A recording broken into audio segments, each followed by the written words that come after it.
5, 4, 3, 2, 1. How you doing, New Tech? Another episode of TNT Weekly. I'm privileged to be here in the offices of Bhavis Services, the Mill Ponds Speech and Language Services Pathologist. And really happy and interested about knowing a little bit more about her services. How you doing, Bhavi? Good, how are you? Very good, very good. Thank you for being on the show. Oh, thank you for having me. Yeah, you're very welcome. Yeah. Listen, as I start off all the show, I've known you for some time, right? The journey to the Mill Pond and bringing your services here. But for our listeners out in TNT world, maybe give them an update, a brief little history on who Bhavi is and sort of your journey to Alliston and your interest and direction and how you entered the world of speech language services and pathology. Absolutely. So gosh, it's been about 10 years now. It's gonna hit 10 years since I've been practicing as a speech language pathologist. And funny enough, I actually was going to become a teacher or a pediatrician, but it wasn't until university that we had the privilege of meeting a speech language pathologist who came to talk. And I was like, listening to him, he said something very fascinating, which was speech language pathology is a mix of art and science. And I like art and I like science, but I never really loved science. Yeah. So it was a nice little mix. So, I was like, this is very interesting. I might like the lifestyle. I might like working with just kids on a very personal level, right? So that happened, and I was like, you know what, let's shadow him, let's volunteer, let's do my final placement with him. And it all just fit. It just fit. It made sense for me. It made me realize what I wanted to do. Right. And then from there, it was, okay, can I get all my prerequisites and my credentials in university? Because I was on a different path. Yeah. So it was a matter of getting that. And so then that's where I obtained my Bachelor of Arts in Child Health. And then from there, a certificate in Speech and Language Sciences. So I got all my prerequisites. And then it was, okay, am I going to get into this master's program? Yeah. Because you need a master's program in order to practice as a speech language pathologist. So I got into Western Ontario, Western University, and from there it was a 2-year program, and I haven't regretted it since. I love what I do, but it was a challenge figuring out what population I wanted to work with, because as you know, it's a big scope. Yeah. We work with babies, children, school-aged, teenagers, adolescents, geriatrics, so it's a big scope.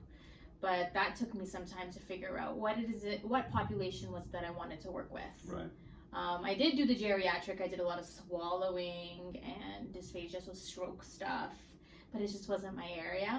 And then through work, so that's kind of where I figured it out. So I did all my placements through school, and then it wasn't until I was out in the real world when I gained my first job, and it was a mixture of kids and adults. And I did it for a year and a half, I think. And then after that, it was, I don't think I like this so much, but then I found another job. And then through that job, it was, okay, you know what? I think kids is where I want to be. And where were you working with your preliminary jobs before you got into the entrepreneurial world of running your own practice? Yeah, so I actually worked for, I think it was a community-based center, you can call it. Right. It was located out in Uxbridge, but then they serviced all over. So it was community-based, right? So I was out in Oshawa for a long time, in Durham region, and then I was in York region, then I was in Peel, but that was all kind of through that one company. Yeah. And then thereafter I landed a job at a rehabilitation center. So I worked with cerebral palsy kids, more medical conditions. Right. And then after that I landed a position at another private practice. So that I worked for them, and through there I was there for a long time, and then there I was where I was like, okay, you know what, this is where I gained all my knowledge and my experience, because you're in a private practice, you get anything that walks through the door. And then I landed that job and I learned a lot through there, but then it wasn't until maternity leave where I was like, okay, I got to figure out what to do. And during pregnancy, I guess, if I could talk about that, we moved to Alliston. Okay. And at that time, we got married, I had a child, I was here, and then I was like, okay, what are we gonna do? Am I gonna travel back and forth? Because I was traveling from here to Richmond Hill. Yeah, okay, all right. So that was number one factor. I was like, I did it during pregnancy and 20 hours on the road. Right, a lot almost. of time. I was like, oh my gosh, I don't think I could do this. And it wasn't right off the highway. It was like a further drive into Richmond Hill, right? So I had to make a choice. Okay, am I going to do this? Am I going to go on my own? Or am I going to continue to make the drive? Or do I find something closer in terms of employment? Right. So I did go that route. I tried to look for employment closer. Just I had no luck. Mm-hmm. And then I did land a part-time position in Vaughan, which I kept, while I then kind of indulged into the private world. Right, okay. And that's where I was like, oh no, I don't know if I could do this, because it's a lot of work. It's a lot of work. But I had the privilege of working under a private practice, so I learned a lot. Yeah, got and the I ropes. think, exactly, and I think a lot of that really helps. Or helped me anyways to figure out, okay, I know what I have to do because I saw it happening. I was on the other side of it, but now I'm trying to be the sole proprietor now. Can I do this? Yeah. And after that, it was a lot of work. It's still a lot of work, right? Because you're managing everything. I'm my own admin. I'm my own For sure. Tax person. I'm my own clinician. My own, right? Everything. And that's the time we met, right? That's the time when you were sort of envisioning the big step of coming into the milk. Because I remember meeting, and she was so nervous. She was so nervous, right? And I think we met like 4 or 5 times. And it was all really mostly of, you know, when an entrepreneur starts on a journey, right? And you had a journey. Yes. And believe me, I've been through it, right? And so I could understand exactly where you're coming from, and I could see the drive that you had for wanting to take this journey. And I just remember telling you, it'll work. Like, don't worry about it. Focus on what you want. We'll get you there. Right? The building will be built. You're going to be part of the building. And you know, what's it been now? Almost 3 years? Or it's going to be 3 years in I can't July. believe it. Like 3 years in July, and look at you, right? Like, so, and every once in a while, I cross paths with you. Hey, how you doing? How's business? How you doing? And I think you had mentioned to me once that I'm thinking of hiring somebody else because it is getting busy, and so I'm very, very proud of you. Very, very happy for you and everything, because the step to the entrepreneurial world takes a certain character and a certain drive. And it's risk. There's no guarantees. So kudos to you. Well done. Thank you. Well, I was at home for 2 years. Okay. So I don't know if you knew that. No, I did not know. So you're practicing at home? I was practicing at home. Okay. So everybody used to come there. All right. So you had some sort of foundation already. Yes. Right. Yes. And then it was, okay, well then we had to sell the house, and like my life kind of took a bit of a turn, right? So I kind of had to figure out what I was going to do with the business, because the house went up for sale. So I was like, where am I going to relocate now? Right. And that's when a colleague of ours was like, reach out to Antonio Leal and he might have something for you. Yeah. That's where we connected. Yeah. And then I came with my 101 questions for you. No, it was like 201 questions. 201. Yeah. I had all my questions because it was very different, right? Of course, you're in your home. There's no overhead. Yeah. There's no, right? You kind of don't have to worry about a lot the lease contract. Yeah. Is this fit? Right. Yeah. There's some. What is this, Tony? Yeah. I said, I don't know what it is either. Yeah, you're gonna have to sign it. Sign it. I'm like, okay. No, but you dove right in, and awesome, and I hear nothing but great things here in the Mill Pond Medical Center about your services and what you do. So let's get a bit into your services, Bobby. Sure.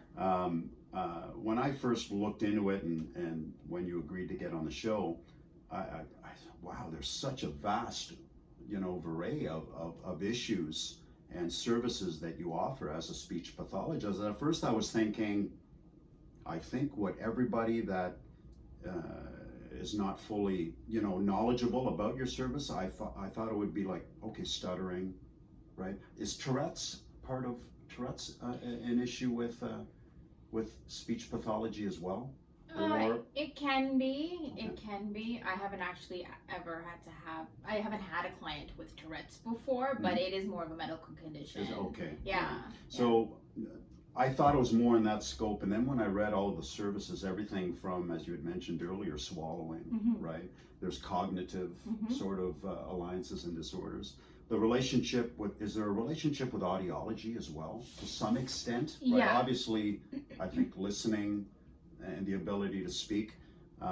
So there's so many, and I have the full function here, but maybe we could sort of go through, you know, all these services that a speech and language services pathologist would provide, and specifically in your scope and who you've cornered in the sense of wanting to serve and the passion behind your business. Sure.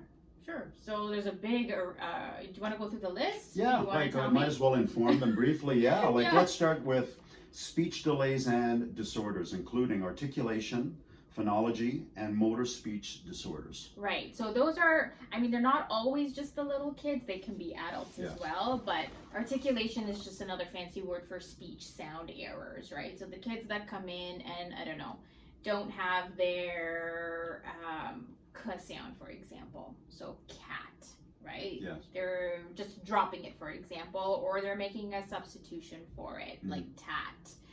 That it gets really technical because that could also be part of phonology. Phonology, we call certain processes that kids delete final sounds or they're dropping syllables.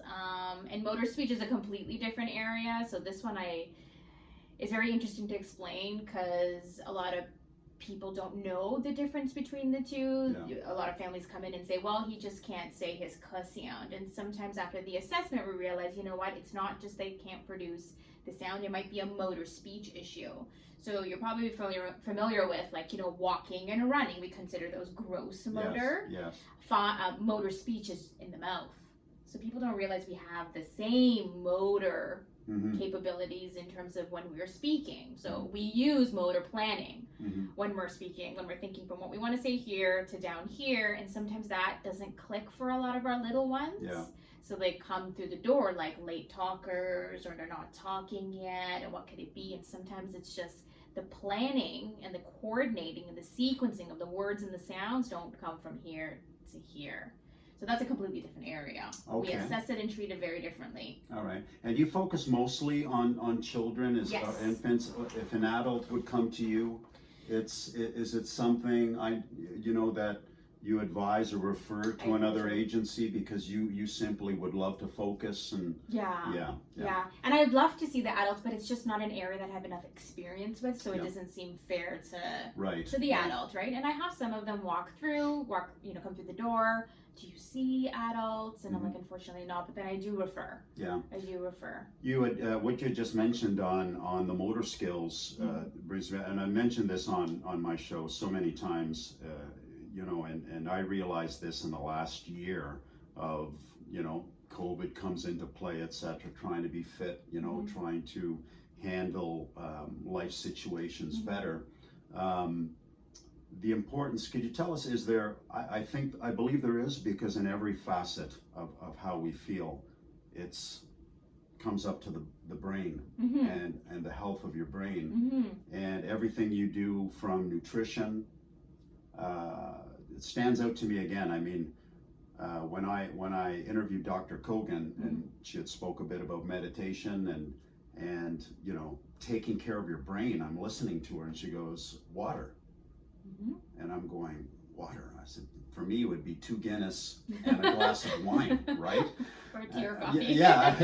Or whatever. And I'm going, water. She goes, no, drink water like it's your job, like it's for your brain. If your brain is not hydrated, that's one of the first assets of operation in your day, right? And just these little things, I found that cognitive-wise and everything, just more alert, things were working better.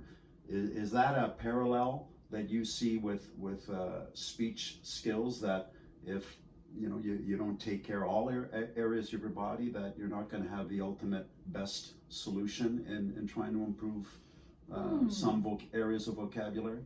You know what, my personal opinion's gonna say, I'm gonna say yes, but if I had to speak professionally or research based. I don't know what the research is out there. Yeah. Right? So it would be very interested to know myself, like, does an overall balance in your health affect these areas? Yeah, I'd be curious to know too, but I'm going to go out on a limb and say yes. I'm not a doctor, Yeah. but holistically. holistically, I'm going to say eat better, water, hydrate, everything, and weight loss, whatever. Just try to be the fittest that you can be. Yeah.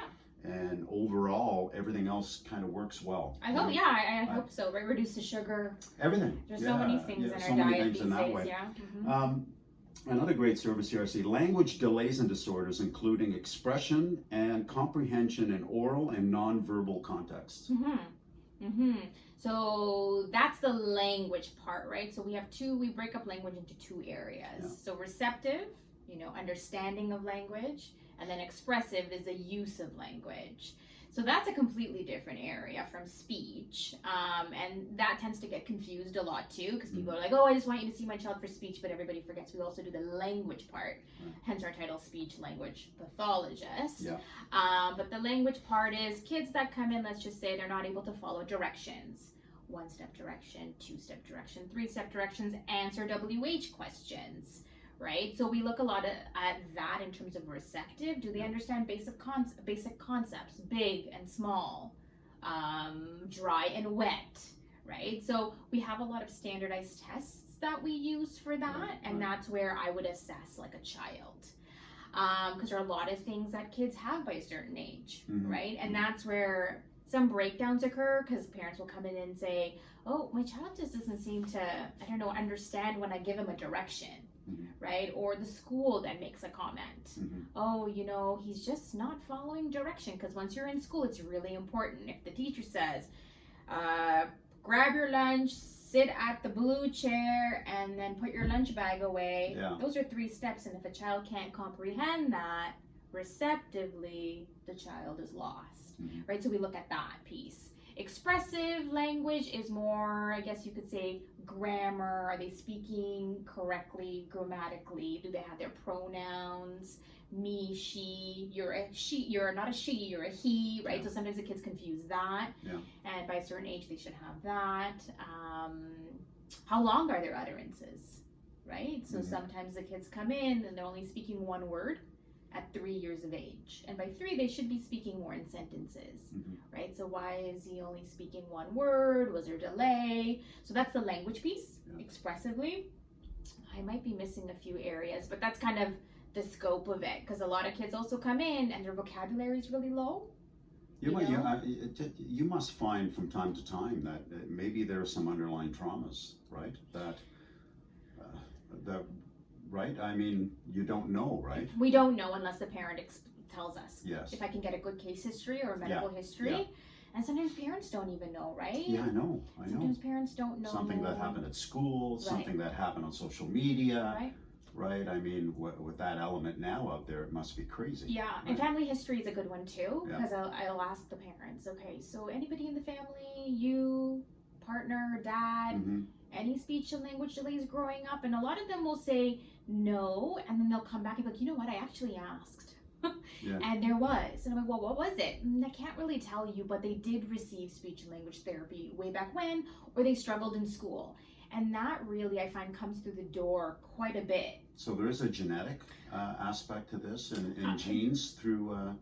That's it. I could say that just based on my experiences. I don't know if I could clearly say that clinically and research-wise, scientifically, right? But yeah, that's kind of what I've noticed. Interesting. Fluency disorders, including stuttering. Right. So fluency, we consider, that's another word for stuttering. So I think everybody's kind of familiar with stuttering, right? When you're repeating your words and your phrases. Typically starts at in preschool, right? But we have a lot of factors that we look at. How long has it been going on? 6 months or more? Does it happen in various contexts?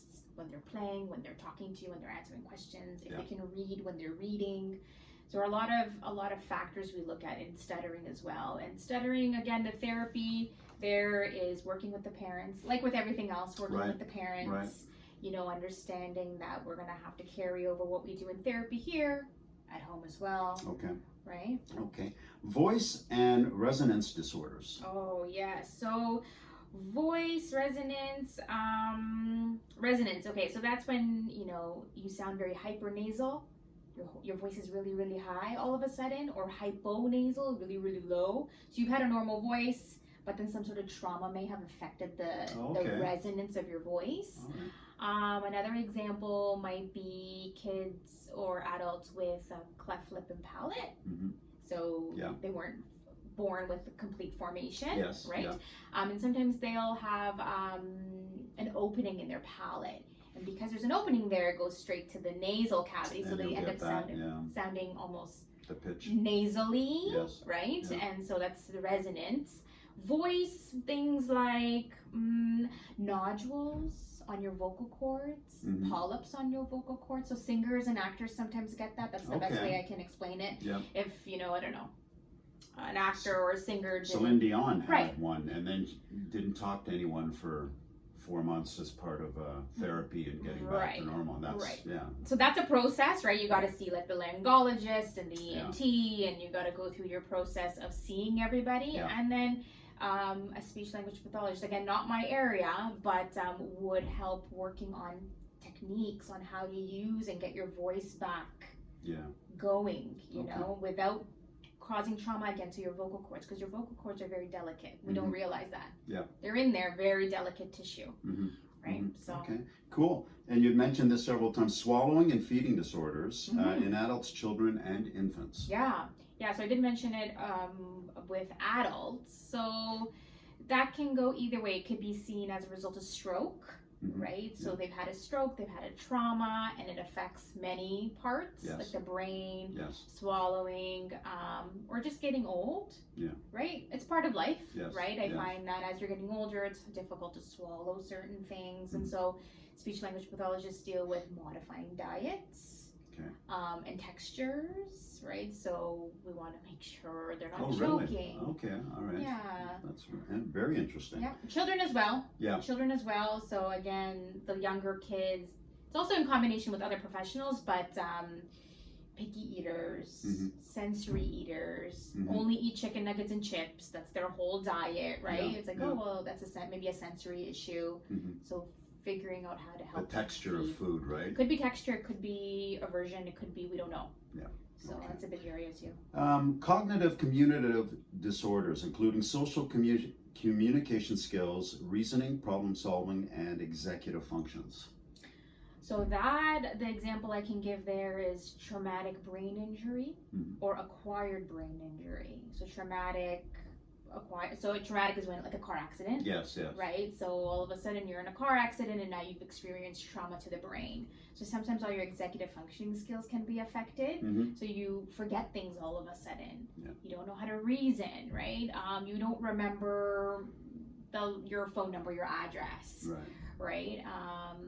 Executive functioning is something we do all the time. Like right now we sit here, right? You listen, and then you're going to ask me a question because you're trying to figure out how to kind of get through this. Problem solving, how you're going to get here today, how you're going to set up today, right? All of that, like all those skills that we don't realize we use on a daily basis is taken for granted, but we do deal with that. And acquired brain injuries if you're born with it.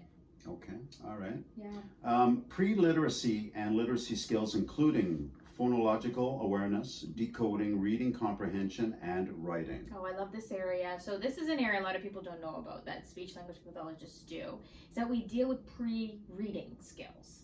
So we associate kind of, kids going to school and learning how to read. But the kids that struggle sometimes is because they're missing certain skills, the pre-literacy basis of it. So we teach a lot of the building blocks to reading. So phonological awareness, another word, examples I can give about that is, can your child rhyme? So if I say cat and hat, can he tell me that rhymes? Can you produce a rhyme? What rhymes with cat? What's the first sound in sun?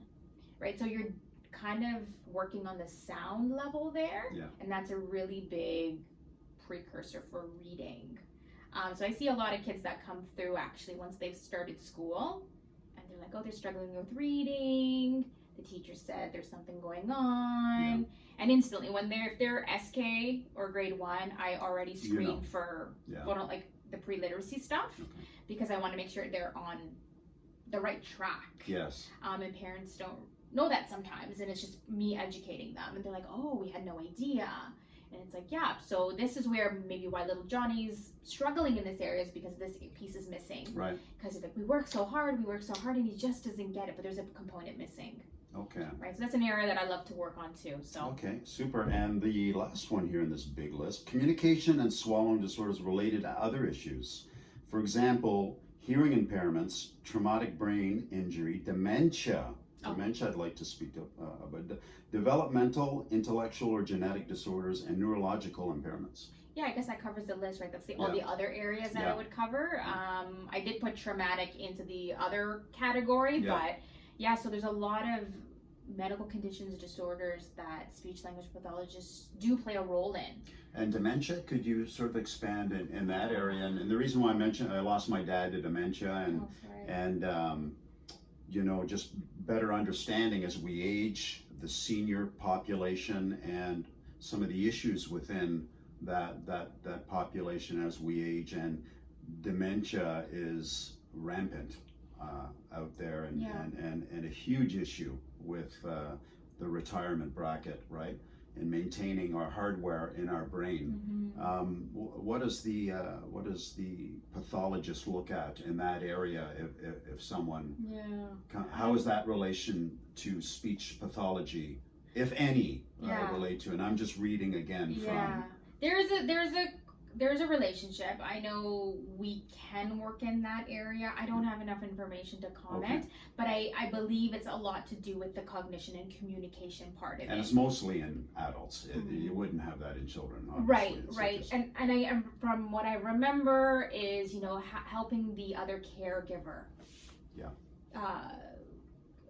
Provide strategies on how to communicate with the patient with dementia, or the partner with dementia. And I think our role is a lot of like counseling and educating on how to interact and communicate with that individual. Do you work a lot with a multi-disciplinary team of health professionals in some of your services, in the sense that referral comes in, or maybe you should see another specialist, and in parallel, let's work together? What are some of the professionals you work with? Yeah, so right off the bat, audiologists, right? So they come in, have you had a recent hearing test, especially if they're late talkers, okay?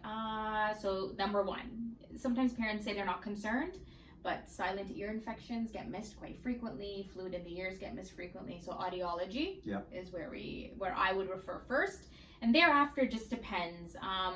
We didn't talk about another big area, I think I forgot, was autism, the autism spectrum disorder. So usually I find, again, I'm only speaking from my experience, is that they come in and parents are not aware that there might be some concerns for that, and we are trained in a sense, and I've taken additional training on identifying red flags for autism. So sometimes I'm the first person to tell parents about that, and that's where I'm like, okay, who's your doctor? Okay, and if they're in the building, I have we've gotten together and we've met up and we've chatted. Right. If it's somebody outside of Mill Pond, then I send them a quick email if parents provide consent or parents give it to their doctor. Developmental pediatrician, I think she's out in Schaumburg now, but I do a lot of referring to her through the physician. I can't directly refer, that has to go to the doctor. What else? Occupational therapy. Okay, all right. Out in Barrie, especially if there's fine motor issues or gross motor issues, or maybe feeding concerns if I have any. Occupational therapy does that as well. And then through RVH, through the government-based, so CLASS in Simcoe County, some of the therapists I know there will try to connect if they're receiving services to the government, or with me, we try to connect and talk about the goals. But it's been quite different since the pandemic, so. Which is where I wanted to go next. Right, here we are cruising along. It's been quite a difficult time for sure, but we've survived the best we can. We've evolved, etc. But I can just envision you're heading down the highway and you're cruising, right? Business is cruising, and like all of us, boom, there's a barricade at the end of the highway and we have to stop, Mm-hmm. right? Mm-hmm. I see here that you have plexi and Mm-hmm. different measures and signs, etc., for the reopening, since the stages were allowing you to reopen again, and you've obviously included those elements. But sort of what how did this affect you? How did you reorganize? And what are you doing today to meet the standards to continue to see your patients? Yeah, so yeah, it was definitely a shock and different, and you panic a little bit. But once they did the lockdown, I moved straight home. So I had to cancel all my services, but then it was learning about virtual care. I was lucky enough because I am also on the side running virtual workshops for the government, so through the Ontario Autism Program, but I kind of already had my feet in there. So I was like, this might not be completely unfamiliar territory. Yeah. So I kind of had a place to start. And then it was just a matter of marketing. Yeah. Right, okay, so we haven't completely shut down. We've moved to online virtual care. So if you're interested, let's move to that route. And that was okay. So not the buy-in, but it was like, even for me, it's like it's going to work for certain clients and not for all. That's what I'm hearing from a lot of the professionals in the building, right? There's something about that one-on-one care and that one-on-one assessment that online video will never give you. That's correct. Ever, Yeah. right? For some services, maybe like prescriptions, that type of area. But I think the consultation and the assessment process stops at a certain level with online assessment, right? Yeah. Is that how you found your services as well? Yeah, right. So it's like some of the things on the list there, like articulation and speech sounds, if they were already assessed and we were just doing therapy, it was pretty okay, virtual care. But my kids with, let's just say, on the autism spectrum disorder, that was a little bit challenging, right? And I think parents kind of also said to me, oh, it's not going to work, Bhavi. And I respected that because I understand. For sure. Right? But some of the kids with the little ones, I think that worked really well. That was more parent coaching. Yeah. So the little 18-month-old or their 2-year-old didn't have to sit in front of the screen with me, because that's not how I would do therapy, but it was more parent coaching. Right. So, you're the parent. I'm like, okay, let's try this and let's do this. And we'd kind of come up with a plan before the visit, the session, and then go from there. And then I would coach the parents in the background. So it went not terribly, but I just had to, it eliminated and kind of divided everybody. You know what I mean? Yeah. But once we were given the okay to reopen, it was a lot of planning and problem solving. How am I going to do this? Can I go back? Should I go back? What are the risks? Right? But I think with talking to everybody and colleagues and friends and family, and then this is the setup I came up with. Plexiglass is a great idea. Yeah. I have my face shields that I use. Do the patients wear a mask when they come in? And adult has to wear a mask. Child comes in with a mask sometimes, but they're not required because I need to see their faces. You need to see I need to see the movement. And so some parents are okay when I'm fully shielded to work beside them. Yes. And I've only done that if they've given me permission. And that's how it's going right now. It's a struggle because I can't blow bubbles anymore. The simplest things, right? Like you're like, oh, I'm gonna blow bubbles, and I realized it one day, and I was like, oh yeah, I can't, because everything's on. But something very simple that used to be the best tool for my kids, my clients. I was like, oh, I can't do anymore. So, we're trying to figure it out, and I think everybody in the community has been great. Everybody's adjusting. We got a great community. Yes. This community rocks, man. Yes. It's the best. It is. It's the best. It is. Well, it's been an awesome show, Bhavi. Is there anything you'd like to, did I miss anything? I mean, I just sort of went over all these services in the last 48 hours, 72 hours, and there's lots. You did well. But I hope I didn't miss anything. No. But if there's anything you'd like to further share with our listeners about you and your services here at the Mill Pond, please feel free to. Oh, okay. So I guess I'm here in the Mill Pond at Stepping Stone Speech and Language. Just feel free to give me a call or send me an email if you even have any questions, because I'm more than happy to just answer questions. Right. a lot of the time clients don't come through the door, they just want information. Mhm. And I'm more than happy to educate Mhm. and provide information. Okay. And I have to say, I also did change my name, Tony. It's Bhavi Kapadia. Oh, I'm so sorry. That's okay. Oh, So man, that's what yeah. everybody kind of knows me as now, so I just thought I would mention that. But other than that, I think It I took just... you to the end of the show. I was like, to should say I stop that. him? Should I You stop should him? have stopped me like right at the beginning. I should have, but I was like, you're in your Right? mojo. So. It just reminds me of of an episode with a friend. It was just not a friend; it was a colleague. It was a business Yeah. colleague, Yeah. and he got offended. But when I meet someone, I throw the nickname in right away. His Okay. name was Nicholas, Okay. and I said, "Hey, Nikki, Oh. how you doing?" You don't like it? It wasn't a good business meeting. It didn't happen out. So my apologies. That's all okay. right. That's okay. Really great to have you on the show. It's been Thank really you. awesome. You're